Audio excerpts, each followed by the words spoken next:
பச்சை மிளகா, கொஞ்சம் வெங்காயம், அப்புறம் கொஞ்சம் கொத்தமல்லி, அப்புறம் கொஞ்சம் கறிவேப்பிலை, அதுக்கப்புறம்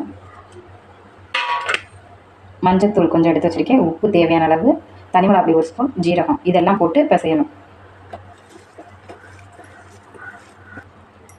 இப்போ கொஞ்சோண்டு அரிசி மாவு போட்டுக்கலாம். தேவைக்கேற்ப போட்டுக்கலாம்.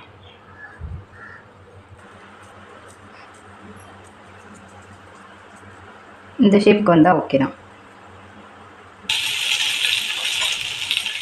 அப்படியே ஒரு ஸ்பூன் எண்ணெய் சுற்றி போட்டுக்கலாம். ஃப்ளேமை மீடியம்லேயே வச்சு வேக விடுங்க, அப்போ தான் நல்லாயிருக்கும்.